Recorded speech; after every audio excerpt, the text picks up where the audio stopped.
जब मेरा सबसे बड़ा बेटा कॉलेज के शुरुआती दिनों में अपने क्रेडिट कार्ड को लेकर कर्ज में डूब गया तो मैंने उसके क्रेडिट कार्ड को नष्ट करने में उसकी मदद की। साथ ही मैं ऐसी तरकीब भी खोजने लगी जिससे मेरे बच्चों में पैसे की समझ आ सके।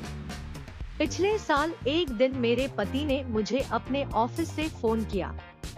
मेरे सामने एक सज्जन बैठे हैं और मुझे लगता है कि तुम उससे मिलना चाहोगी। उन्होंने कहा, उनका नाम रॉबर्ट कियोसाकी है।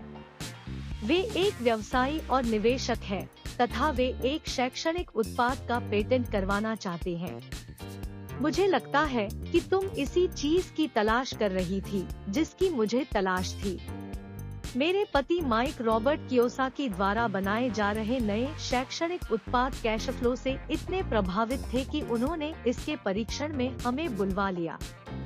यह एक शैक्षणिक खेल था, इसलिए मैंने स्थानीय विश्वविद्यालय में पढ़ रही अपनी 19 वर्षीय बेटी से भी पूछा कि क्या वह मेरे साथ चलेगी और वह तैयार हो गई। इस खेल में हम लगभग 15 लोग थे जो 3 समूहों में विभाजित थे। माइक सही थे, मैं इसी तरह के शैक्षणिक उत्पाद की खोज कर रही थी। यह किसी रंगीन मोनोपोली बोर्ड की तरह लग रहा था जिसके बीच में एक बड़ा सा चूहा था, परंतु मोनोपोली से यह इस तरह अलग था कि इसमें 2 रास्ते थे, एक अंदर और दूसरा बाहर। खेल का लक्ष्य था अंदर वाले रास्ते से बाहर निकलना, जिसे रॉबर्ट चूहा दौड़ कहते थे, और बाहरी रास्ते पर पहुंचना या तेज रास्ते पर जाना। रॉबर्ट के मुताबिक तेज रास्ता हमें यह बताता है कि असल जिंदगी में अमीर लोग किस तरह पैसे का खेल खेलते हैं। रॉबर्ट ने हमें चूहा दौड़ के बारे में बताया। अगर आप किसी भी औसत रूप से शिक्षित कड़ी मेहनत करने वाले आदमी की जिंदगी को देखें तो उसमें आपको एक सा ही सफर दिखेगा। बच्चा पैदा होता है, स्कूल जाता है, माता पिता खुश हो जाते हैं क्योंकि बच्चे को स्कूल में अच्छे नंबर मिलते हैं और उसका दाखिला कॉलेज में हो जाता है।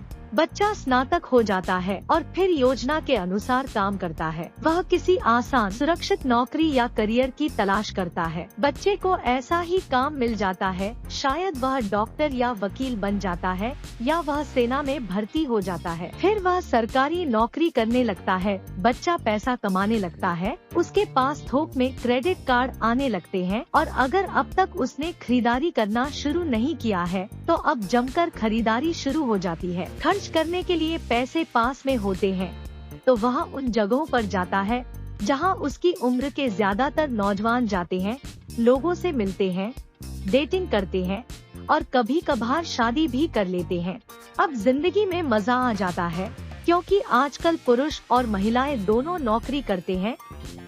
2 तनख्वाहें बहुत सुखद लगती है। पति पत्नी दोनों को लगता है कि उनकी जिंदगी सफल हो गई है। उन्हें अपना भविष्य सुनहरा नजर आता है। अब वे घर, कार, टेलीविजन खरीदने का फैसला करते हैं, छुट्टियां मनाने कहीं चले जाते हैं और फिर उनके बच्चे हो जाते हैं। बच्चों के साथ उनके खर्चे भी बढ़ जाते हैं। खुशहाल पति पत्नी सोचते हैं कि ज्यादा पैसा कमाने के लिए अब उन्हें ज्यादा मेहनत करनी चाहिए।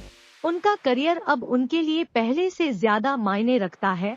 वे अपने काम में ज्यादा मेहनत करने लगते हैं ताकि उन्हें प्रमोशन मिल जाए या उनकी तनख्वाह बढ़ जाए। तनख्वाह बढ़ती है पर उसके साथ ही दूसरा बच्चा पैदा हो जाता है।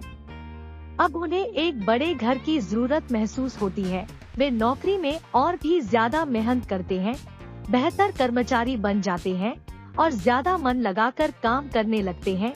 ज्यादा विशेषज्ञता हासिल करने के लिए वे एक बार फिर किसी स्कूल में जाते हैं ताकि वे ज्यादा पैसे कमा सके। हो सकता है कि वे दूसरा काम भी खोज लें। उनकी आमदनी बढ़ जाती है परंतु उस आमदनी पर उन्हें इनकम टैक्स भी चुकाना पड़ता है।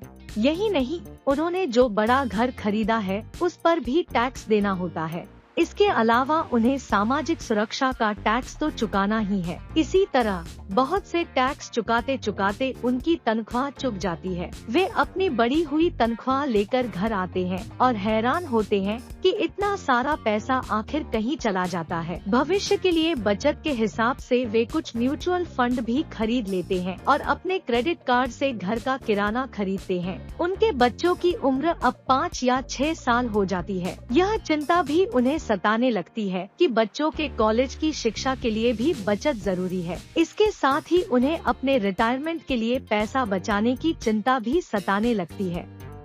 35 साल पहले पैदा हुए यह खुशहाल दंपति अब अपनी नौकरी के बाकी दिन चूहा दौड़ में फंस कर बिताते हैं। वे अपनी कंपनी के मालिकों के लिए काम करते हैं, सरकार को टैक्स चुकाने के लिए काम करते हैं और बैंक में अपनी गिरवी संपत्ति तथा क्रेडिट कार्ड के कर्ज को चुकाने के लिए काम करते हैं। फिर वे अपने बच्चों को यह सलाह देते हैं कि उन्हें मन लगाकर पढ़ना चाहिए, अच्छे नंबर लाने चाहिए और किसी सुरक्षित नौकरी की तलाश करनी चाहिए। वे पैसे के बारे में कुछ भी नहीं सीखते और इसीलिए वे जिंदगी भर कड़ी मेहनत करते रहते हैं। यह प्रक्रिया पीढ़ी दर पीढ़ी चलती रहती है। इसे चूहा दौड़ कहते हैं। चूहा दौड़ से निकलने का एक ही तरीका है और वह यह कि आप अकाउंट्स और इन्वेस्टमेंट दोनों क्षेत्रों में निपुण हो जाए। दिक्कत यह है कि इन दोनों ही विषयों को बोरिंग और कठिन माना जाता है। मैं खुद एक CPA हूँ और मैंने बिग 8 अकाउंटिंग फर्म के लिए काम किया है। मुझे यह देखकर ताज्जुब हुआ कि रॉबर्ट ने इन दोनों बोरिंग और कठिन विषयों को सीखना कितना रोचक, सरल और रोमांचक बना दिया था। सीखने की प्रक्रिया इतनी अच्छी तरह छुपा ली गई थी कि जब हम चूहा दौड़ से बाहर निकलने के लिए जी जान लगा रहे थे तो हमें यह ध्यान ही नहीं रहा कि हम कुछ सीख रहे थे। शुरू में तो हम एक नए शैक्षणिक खेल का परीक्षण कर रहे थे, परंतु जल्दी ही इस खेल में मुझे और मेरी बेटी को मजा आने लगा। खेल के दौरान हम दोनों ऐसे विषयों पर बात कर रहे थे जिनके बारे में हमने पहले कभी बातें नहीं की थी। एक लेखापाल होने के कारण इनकम स्टेटमेंट और बैलेंस शीट से जुड़ा खेल खेलने में मुझे कोई परेशानी नहीं हुई। मैंने खेल के नियम और इसकी बारीकियों समझाने में अपनी बेटी और दूसरे लोगों की मदद भी की। उस रोज में चूहा दौड़ से सबसे पहले बाहर निकली और केवल मैं ही बाहर निकल पाई। बाहर निकलने में मुझे 50 मिनट का समय लगा, हालांकि खेल लगभग 3 घंटे तक चला। मेरी टेबल पर एक बैंकर बैठा था, इसके अलावा एक व्यवसायी था और एक कंप्यूटर प्रोग्रामर भी था।